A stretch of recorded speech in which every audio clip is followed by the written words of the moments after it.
friends, let's see today's delicious veg cold fingers. It's super simple to prepare. So now in a bowl I've taken 4 medium-sized potatoes, boiled them, peeled them and grated them.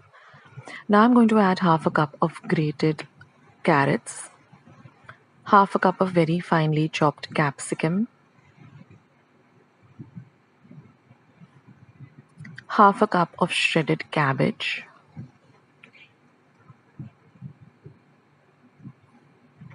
half a cup of finely chopped coriander.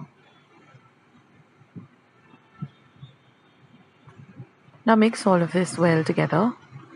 Now we're going to add some salt to taste. Don't add too much salt because we're also going to add the schezwan sauce or schezwan chutney, which also has salt. So 2 tablespoons of schezwan chutney or schezwan sauce, whatever you have at hand. Next goes in 2 tablespoons of cornflour, which is a binding agent. And now you're going to mix all of this really well together. You can get your hands in there and just see that everything is really well mixed. Now I've taken about 4 slices of bread and I've cut them in the middle like this twice, so I get these long fingers. Then I've taken 2 tablespoons of corn flour, to which I've added about 2 tablespoons of water, and we're going to make this slurry. And this is some roasted sesame seeds or roasted peel. Just dry roast them, about half a cup. Now I'm just going to put this filling on top of the slices like this. Don't overfill it or don't underfill it, about half an inch, and then press it down with a spoon. Now because of the corn flour, everything really sticks well together.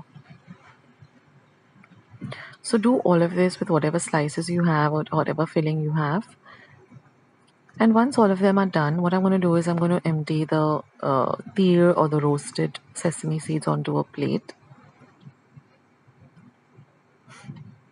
And now I'm just going to brush these fingers with the slurry of corn flour and water that we made. And then I'm going to sprinkle some sesame seeds on the top. And then just press the sesame seeds down. Now because we've roasted them, they don't easily come out. If they were not roasted, then they would be all over the place and they don't even stick very well. So do roast the sesame seeds. I'm using the white sesame seeds. You could use even the brown ones, whatever you have at hand.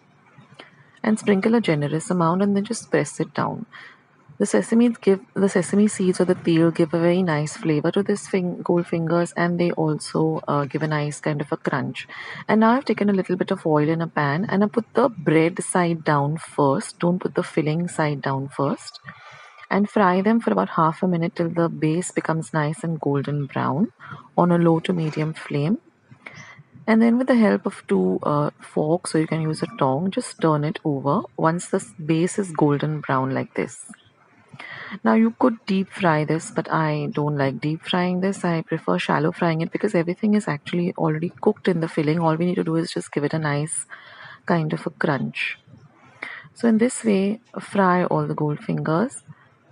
And once they're done, you can just drain the excess oil onto a kitchen towel, and you can serve this with some ketchup or some Schezwan chutney.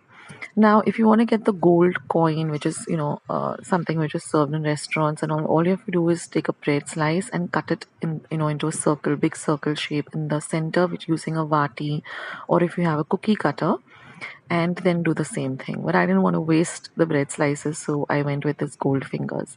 So I hope you like today's recipe and I hope you give it a try. Do let me know in the comment section as to how you liked it. And of course you can fry only how much ever you want, and you can store the rest in a refrigerator in an airtight container and fry it whenever you want. So I'll catch you in my next video. Take care guys. This is Akshata signing off. Bye.